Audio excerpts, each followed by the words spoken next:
As my colleagues have heard me say in a different venue, my mother heard say you're doing God's work, and you really are. You know, I know that a lot of people are in desperate need of a facility like this and child care. I didn't fully appreciate it as a young member of the county council when I was 27 years old. But when I got elected to the United States Senate, and I was 29, I wasn't old enough to be sworn in yet. Between the time I got elected and the time I actually ultimately went to the Congress, I turned the eligible age of 30. But also in the meantime, there was an automobile accident. My wife was Christmas shopping, and my daughter was killed. My wife was killed. And my two young boys, Bo and Hunter, were very badly injured and hospitalized for a long time. And so I thought, well, I'll get some help. And I was making a decent salary as a U.S. Senator, $42,000 a year. That was a decent salary. And I could not afford the child care. Everybody wonders why I commuted every day 265 miles a day to be back and forth with my children. I could afford the train, it was cheaper, to be able to take every day so I could kiss my boys. It wasn't Ozzie and Harriet, but we'd have breakfast in the morning, and when they got a little older, get them off to school. And I'd get in the train and come home in time to, if I got home in time to have dinner, it was seldom I'd get home in time to have my dinner, and they'd save their dessert, and I got to see them, kiss them goodnight, and get in bed with them. And so it made me realize how difficult it is for the vast majority of people who need help. I was lucky. I had a mother who's nearby, a sister who's my best friend, who quit her job temporarily and moved in with her husband to help me raise my kids. But most people don't have that option. So I've been conscious of concern and the lack of access and the lack of financial ability to have child care for a long time. And I want to thank the team here at the Capital Development Center for welcoming us today. I want to thank the excellent Connecticut leaders you have here. Ned, you're one of the best governors in the United States of America. You really are. You really are, because you stand up for what you believe in and you don't back down. And Mr. Mayor, Luke is an Afghan war veteran. We were talking about all the work he's done with the former governor of Delaware, Jack Markell, now, who's placing Afghan refugees coming out of Afghanistan. And we're continuing to get people out. Thank you for what you do. I really mean it. And Richard Blumenthal, who was back in those days the Attorney General when my son Bo was still alive, and he was Attorney General. And not a joke, but he looked to Richard for help. And thanks for the way you took him under your wing. I really mean it, Richard. It made a difference. You know what he thought of you. And Chris Murphy, who has been not only a real soldier, but he has stood up and stuck up for me. And Chris, you know, it matters. It matters when things are tight, and you stand up and make the case, and I do appreciate it. And John Larson and I go back a long way. And Joe, you can't deny me. There's no way out. And Rosa DeLaura, who is, I don't have time, I'm going to keep you, but the first time I came up this way, my son was going to Yale Law School, and her mother was a committeeman? Alderwoman. And I was up on a ladder helping him paint the place he had just rented. And this knock on the door, and this lovely woman came and said, "Where's Biden? Where's Joe Biden?" And I was up on a ladder, and I had paint all over me, and I was a sitting U.S. Senator. I said, "I'm here." She said, "No, where's Biden? Where's Biden?" And she brought the chief of police over to let him know that everything was going to be taken care of. But your mother was something else. But that old expression, the apple doesn't fall far from the tree. Rosie, you've been an incredible leader in all things having to do with the health and well-being of children and women. And we would not have had the legislation we're now trying to continue were it not for you. And Jim, you're the real deal. as well as, Johanna, the comment I got from Johanna, I get from everybody. Where's Jill? Where's Jill? I'm Jill Biden's husband. She is now I think she's either in New Jersey or Virginia, I'm not sure, after teaching 15 credits this week at the community college, and she is out there making the case. I'm here today to talk about what's fundamentally at stake right now, in my view, for the families, not only of Connecticut, because you're ahead of the curve in some of what you've done on your own, but for our country. For a long time, America set the pace across the globe. For most of the 21st century, we literally led the world by a significant margin in the investments we invested in our own people, Not only our roads, our highways, our bridges, but on our people and on our families. And we didn't just build the interstate highway system and invest to win the space race. We also were among the first to provide access to free education beginning back at the turn of the 20th century. It was a distinction and a decision to invest in our children and our families, and it's a major reason why we were able to lead the world in the 21st century. One of the few nations in the world had universal education for everyone, beginning at what was then first grade. But somehow along the way, we sort of stopped investing in our people. Our infrastructure has fallen from the best in the world. According to the World Economic Forum, our infrastructure ranks 13th in the world. Roads, bridges, a whole range of things. But just as important as the Organization of Economic Opportunity and Cooperation now ranks America 35 out of 37 major countries when it comes to investing in early childhood education and care. Say another way, the world's catching up and beginning to pass us. Jill has, my community college, Dr. Biden, has an expression she's used for real. Any country that out-educates us will outcompete us. Any country that out-educates us will outcompete us. We cannot be competitive in the 21st century in this global economy if we fail to invest. That's why I propose two critical pieces of legislation being debated in Washington right now. They're both bills. They're not about left versus right. They're not about moderate versus progressive or anything else that pits one American against another. These bills, in my view, are literally about competitiveness versus complacency, about opportunity versus decay, and about leading the world or continue to let the world move by us. Folks, a lot of folks know what's at stake in the infrastructure bill. It's about rebuilding the arteries of our economy, putting people to work in good-paying jobs. The estimates from Wall Street would create up to 16 million new jobs over time. Good-paying jobs, union jobs. Not $5 an hour, $7, $15, but $40, $50 an hour, prevailing wage. You can raise a family on. You can live with some dignity and pride. Bringing our roads and bridges up to speed, replacing lead water pipes. There's over 40,000 schools across America where you got to be worried when you go to the water fountain, whether there's lead in the water and the children are being poisoned. You can turn on the faucet so that every place in America, but you're sure the water is clean and able to be drunk. Laying transmission lines for a modern and resilient energy grid. Making high-speed internet affordable and available everywhere in America, from urban, suburban, rural. There's parts of the country that are just being left behind. And there are parts of the country in states that are economically prosperous that are being left behind. Meeting the moment on the climate crisis, and in the process creating millions of good-paying jobs. I've had a couple conferences already held. I'm going to COP26 in Scotland shortly. And what I had 71 heads of state on the first one I did in the White House. And I said, and people are starting to talk about it now, not about me, about the idea.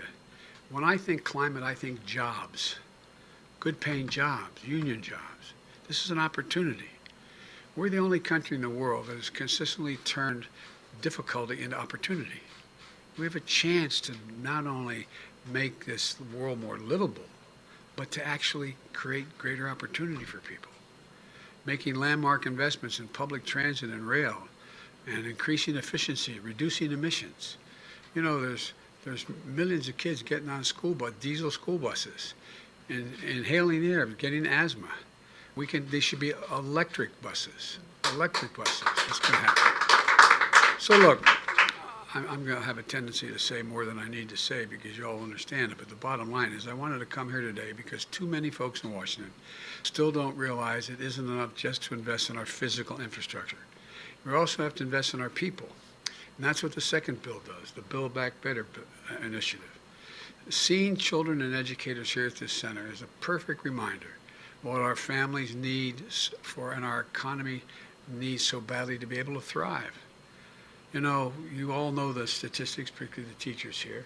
A child coming out of a single-parent house where there's real difficulty will hear literally 1 million fewer words spoken, not different words, spoken, than the child coming out of a middle-class household.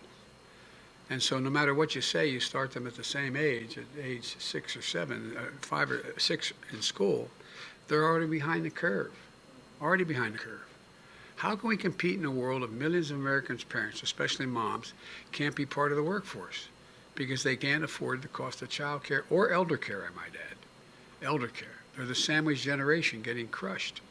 Here in Connecticut, the average annual cost to bring your toddler to a quality child care center is about $16,000 a year. That's what it is around the country. Some places more, some places a little less. A lot of money. That's $16,000 after taxes. After you pay your taxes. So the average two-parent family with 2 young kids spends 26% of their income on child care every year. My Build Back Better plan is going to change that. It's going to cut the cost of child care for most Connecticut families literally in half. No middle-class family will pay more than 7% of their income on child care. None, period. And that's going to help parents get back into the workforce and make ends meet, or maybe care for that. We have to do the same. I'm not going to talk about it today, but the other piece of it you all know, and it deals with elder care. You got 80,000 people waiting to qualify under Medicaid, and there's no spaces. We can afford to do this. But at any rate, we also have to provide businesses with tax credits to build on-site care facilities. Look, you in the legislature were way ahead of the curve. You decided that for people working in the legislature, there should be a place for their children. Well, you know, what we want to do is make sure that we encourage businesses to do the same, to get a significant tax cut, to be able, if they have an on-site facility, to take care of their workers' children when they show up. So you go to work with your child, and you have a serious facility on-site. Well, studies show that when you have on-site care for a children's center, businesses, the business itself, have less employee turnover, less absenteeism, and higher productivity. I show you all those studies. It's real. We can't afford to lag behind other countries when they're investing. When America made 12 years of public education universal more than a century ago, it gave the best educated, best prepared workforce in the world to the rest of the world. But if we're designing public education today, all of a sudden we had none, we said, okay, what are we going to do? We need free public education. Does anybody think we'd think 12 years was enough in the second quarter of the 21st century? The fact is today only about half of 3- and 4-year-olds in America are enrolled in early education, childhood education like you're doing here. In Germany, France, and the UK, even Latvia, the number of children in those countries enrolled is 90%. 90%. My plan gets us back on track. Provides 2 years of high-quality preschool for every child in America. It also makes investments in higher education by increasing Pell Grants. I don't know if I can get it done, but I also have proposed this free community college, like you've done here in the state of Connecticut, to help students from lower income families attend community college and 4-year schools.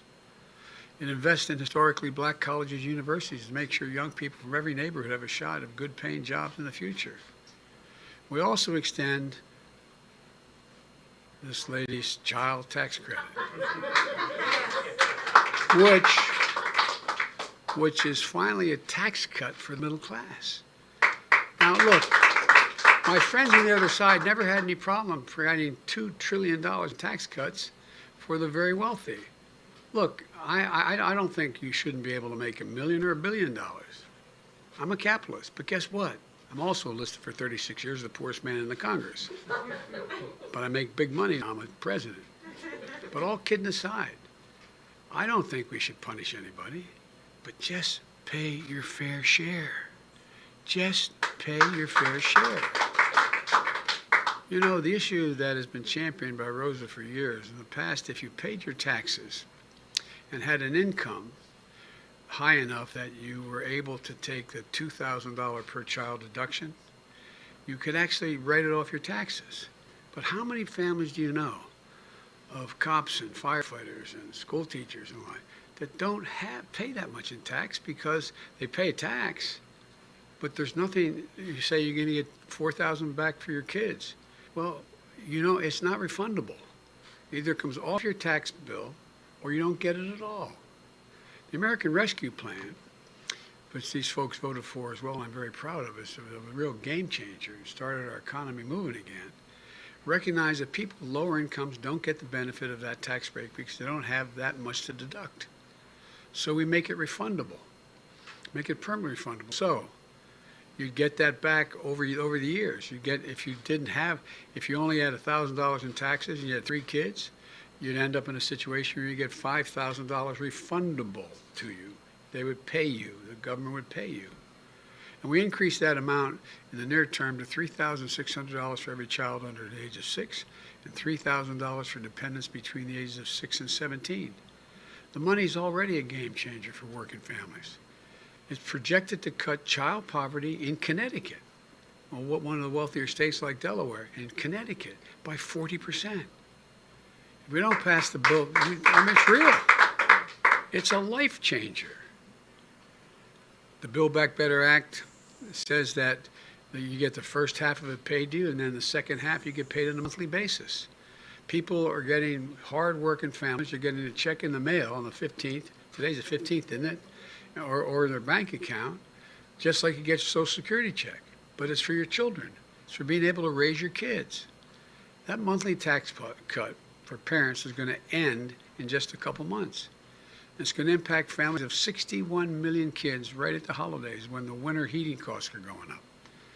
When we need to keep the taxes for families going down. The bottom line is this. When you give working families a break, we're not just raising their quality of life, we're positioning our country to compete in the future. And when I talk to all your folks out in the playground, as I joked, and said, everybody knows I like kids better than people. Fortunately, they're like me. That's why maybe I like them. But all kidding aside, you all talked about what it means to the families of these children.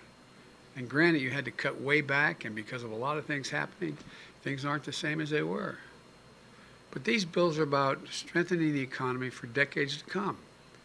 Both of these bills spend out over 10 years. Take the infrastructure bill. All those investments in roads, bridges, highways, high-speed internet, water, clean water, everything that represent less than 0.5% of our economy each year if you add it all up over these years. And the cost of the Build Back Better bill in terms of adding to the deficit is zero.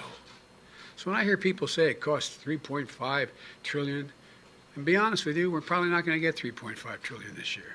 We're going to get something less than that. But I'm going to negotiate. I'm going to get it done with the grace of God and the goodwill of neighbors and the creek not rising, as my grandpa would say. But all kidding aside, we're going to keep coming. And because the more we demonstrate it works, the more we can do. It's paid for because big corporations and the very wealthy ought to start paying their fair share. Let me be clear. Nobody, since I got elected, and when I was campaigning, nobody who makes under $400,000 a year, which is a lot of money, will see their taxes go up one single penny. Nobody. Not one. That's why in the highway bill, I didn't add gas tax. So I keep that commitment. In fact, this plan cuts taxes for working people. There's no reason why, as I said, billionaires should pay a lower tax rate, literally a lower tax rate, than a school teacher and a firefighter, a couple. So that's what's happening now. It isn't right that 55 of our Fortune 400 companies, the largest companies in America, last year, 55 of the Fortune 500 paid zero in taxes. And they made $40 billion in profit. I'm glad they made a profit. Keep people employed. I mean that sincerely. But pay your fair share. Just pay a decent portion of what we lay out in this piece of legislation. And by the way, I've had a number of Fortune 500 companies come to me and say, you're right, we can pay a higher tax than we're paying now. Because they understand the impact if we don't invest like we have to on their long-term health and well-being. This needs to change. Working folks understand it. That's why, despite the attacks and misinformation, my plan still has the overwhelming support of the American people when they're told what's in it. They understand that when families have a little more breathing room, America has a lot better shot. My dad used to say, for real, my dad was a well-read, well-bred man who was regretted his whole life he never got a chance to go to college. And he worked like heck. He'd always come home for dinner and then go back to work. And I remember we lived in a four-bedroom split-level home with 4 kids and a grandpa. And you know, my bed was against the wall where my parents' bed was against the adjacent wall. I remember one night, I could tell my dad was just so restless. I was in high school. The next morning I asked my mom, I said, what's the matter with Dad, Mom? She said, well, honey, his company just told him they were going to do away with health insurance. No health insurance. Well, you know what? My dad's not, we weren't poor. My dad made probably on average in those days $22,000, $25,000 a year, which is a decent salary. But he used to say, everybody's entitled to just a little bit of breathing room. Just a little bit. A little bit of breathing room. You know, they know this is about dignity and respect. It's about building this economy from the bottom up and the middle out. I've never seen a time, and some of you may have, beyond my colleagues in the Congress, the repressed may have your master's or doctorate degrees in economics. Name me a single time in American history when the middle class was doing well that the wealthy didn't do very, very well. Name me a time. One single time in American history. So we're not hurting anybody. We're just making sure everybody gets a shot. Let me close with this. And this is not hyperbole.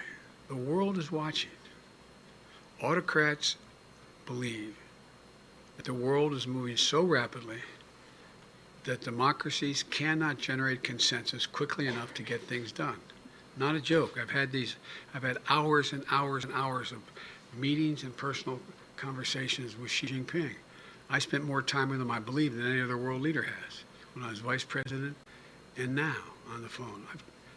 Every time he calls or we talk on it, it's a conversation between an hour and a half and 2.5 hours.